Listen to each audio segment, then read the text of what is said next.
Do the Mario! Swing your arms from side to side. Come on, it's time to go! Do the Mario! Welcome back to Mario 64, everyone. You know, in most of my on-camera appearances, I try to wear something that's color is matching for the game. You know, pink for Honey Pop, blue for Mega Man, and in the last recording session I wore red for Mario. Why I'm wearing green now? I don't know. There's no Luigi in this game, so it doesn't even fit that. Unless it's a conspiracy. Well, we've been in the basement doing some stars in both Lethal Lava Land and Hazy Maze Cave over there, but surely that's not all the worlds down in the basement here, and yet we find a lot of dead ends with nothing in them, like this one over here. But if we hug the wall, there's a secret inside. It shimmers just like the paintings, except it's a wall. And we jump in it, just like the paintings, except it's a wall. There's probably some sign or toad hinting you towards this somewhere in the game, I don't know where. But, this is Shifting Sandland. In fact, I actually never found Shifting Sandland on my first playthrough, so that just goes to show the kind of freedom you have that you could ignore entire worlds like this and still get enough stars to beat the game. But here we are, Course 8, Shifting Sandland, and the Talons of the Big Bird. We're not talking Sesame Street here, this is something else entirely.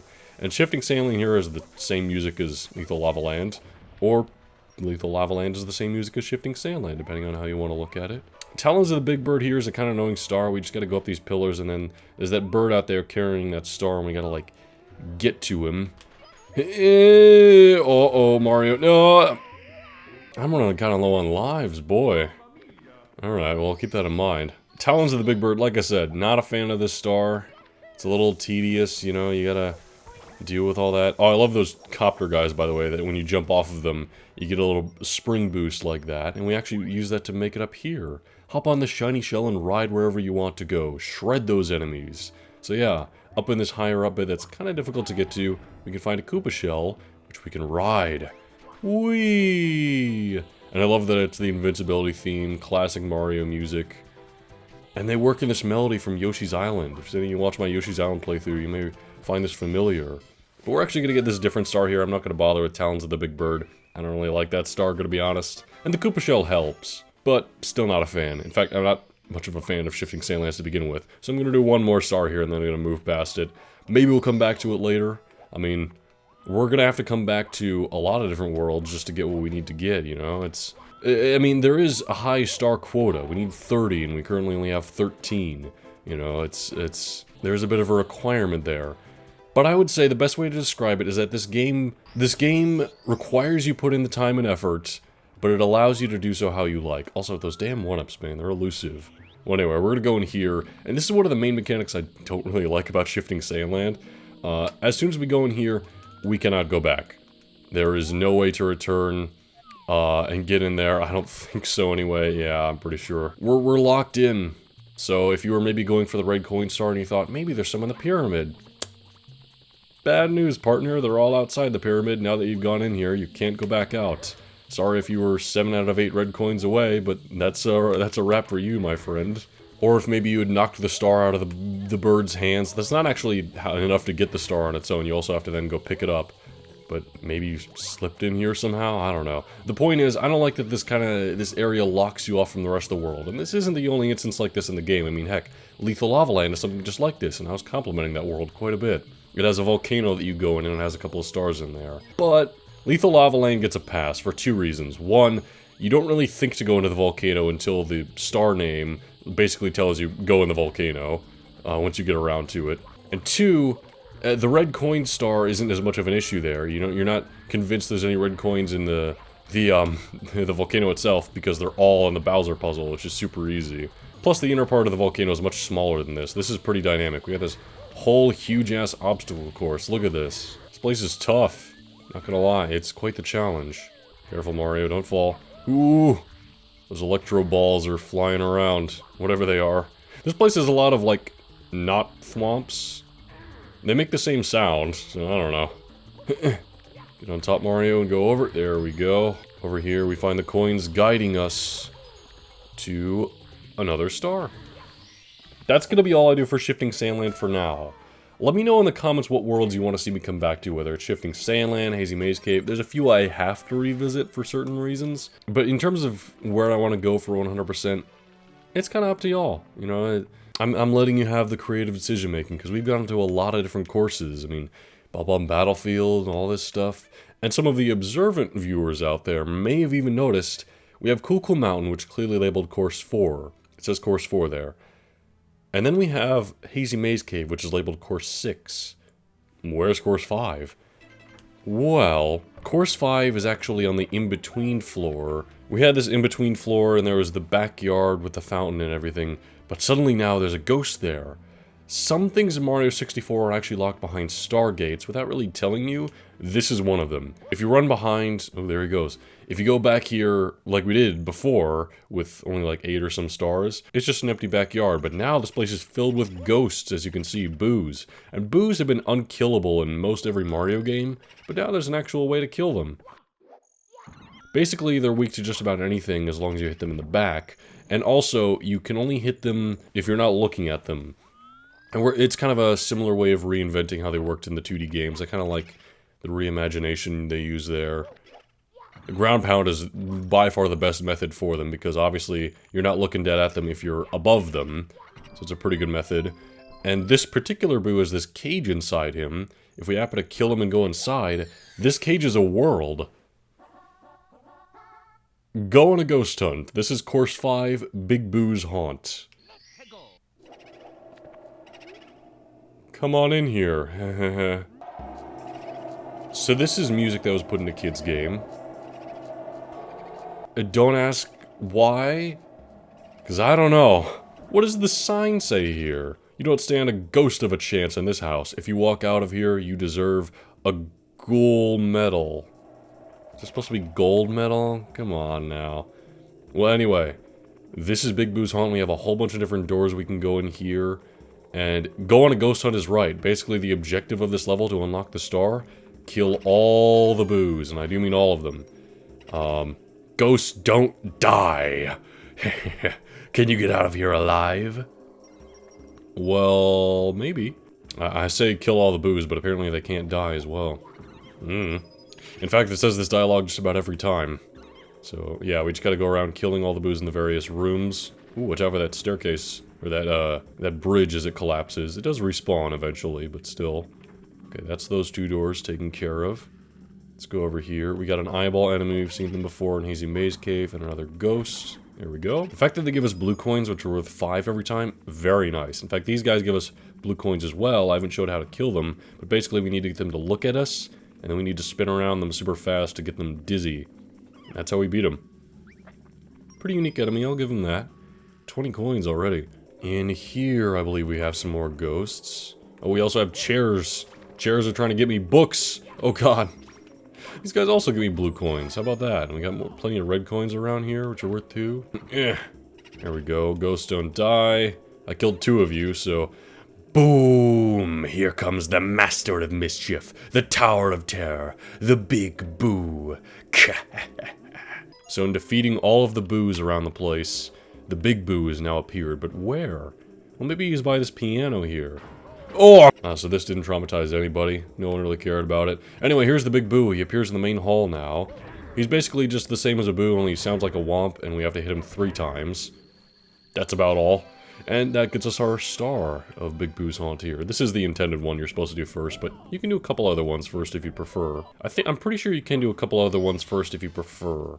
I'm pretty sure you can. Because here's the thing, in completing the first star, go on a ghost hunt, we unlock the upper level. Like, if we select any of the other stars in the menu... Oh, whoops. There we go. If we select any of the other stars in the menu as we enter the main building, the staircase is there, the one that led us to the star. And if we go inside here, there's a staircase. But, if we're a bit more innovative in this horrifying piano room, we can actually wall jump, or backflip wall jump. Come on, Mario. Yeah. There we go.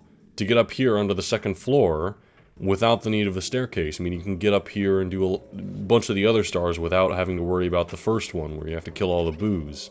Oh, whoops, I fell down. But you know what? I'm going to do a star I haven't done yet. And it's kind of a unique one. And it's going to start out kind of similar where I'm killing a lot of these enemies. You see, every world has the 6 stars you select. But it actually has 7 stars within it. The 7th star of each world is obtained... I don't want to be in here. It's obtained through collecting 100 coins. It's a lot of coins, don't get me wrong. But it's very feasible, you know? In fact, it's easier in some worlds more than others. This is one of the worlds where it's pretty darn easy, because all the enemies drop 5 coins, so technically we just have to kill, what? 20 enemies? I'm sure there's 20 enemies around. I mean, we had a decent amount. But then also you have all the red coins. Oh, there's another one there, which are worth 2 each. And there's 8 of those, so that's a solid, 16 more coins there. You're pretty set going for the 100 coin star in Big Boo's Haunt. And that's another one of my big problems with Shifting Sandland, is that if you're going for 100 coins, you deal with that issue where if you happen to enter the pyramid with not enough coins, you kind of soft-locked yourself, because who knows? I mean, I don't know exactly how many coins are inside the pyramid, but maybe you have just too few to get 100, and you can't leave at that point, so you're just kind of fucked.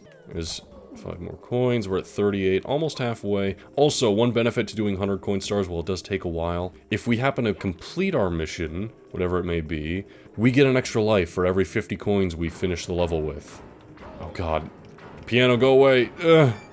That thing is horrifying, man. What were they thinking? Well, anyway, get this damn book. Ah, the chairs! I don't think we can kill the chairs at all. Come on out, ghosty goos. Come eat my booty. They're not coming out from back there? Maybe not. I do know another way back there, because they kind of come from behind that painting. Ooh, I can hear them cackling back there. Which, by the way, Bowser's laugh, which you've heard a couple of times in, like, his messages at the beginning of the game. It's just a slowed-down version of that. Kind of weird, but it is what it is. I'm gonna leave the main house here. Oh. The door! The door! Mr. Krabs, the door is gone!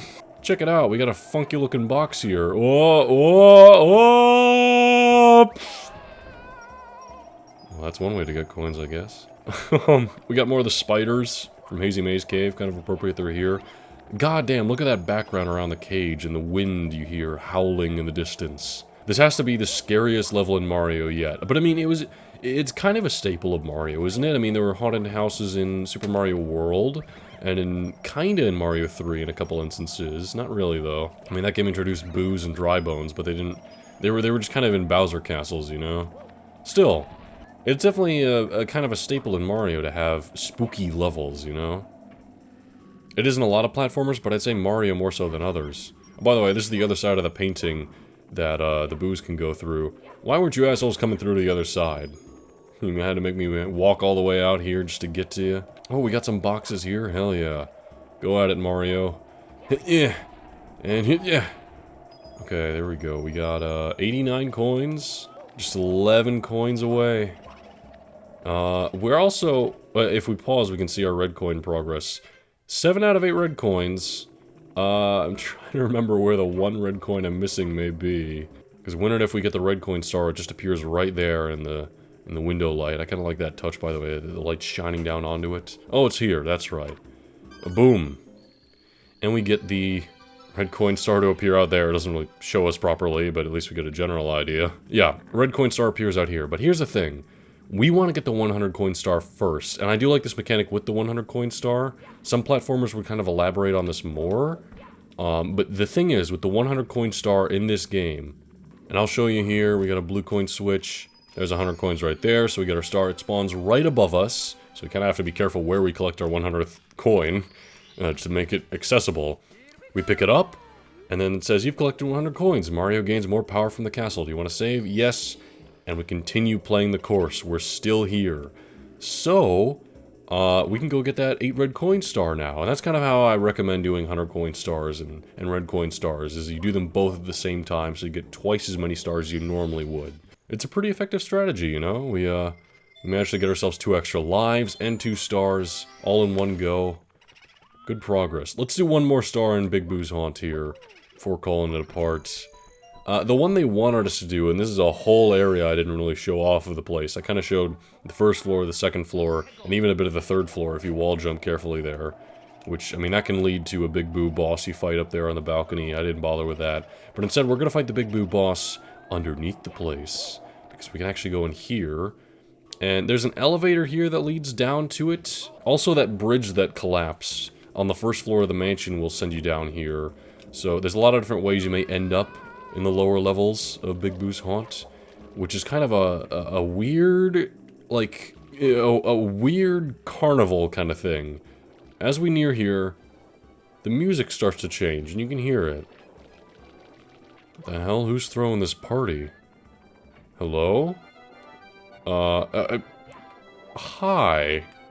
So the boos have this thing going here, where they're spinning around, they've got flames shooting out of the paintings, and they're just spewing themselves out. After we kill enough of the boos, the Big Boo is bound to show up. It's the 5th one we've killed. There's Big Boo. Man, we fight Big Boo a lot in this place. From the one on the balcony I'm not going to bother with, the one we already did, and then this one as well. Big Boo's around. Certainly more than King Bomb, who never appears in the game after that 1 star we did with him. Same with King Womp, who we also fought. There we go. And that gets our next star, star number 2, technically, of Big Boo's haunt. I like that they stopped spinning this, by the way, because it's kind of insufferable. But there we go. Nice work, Mario.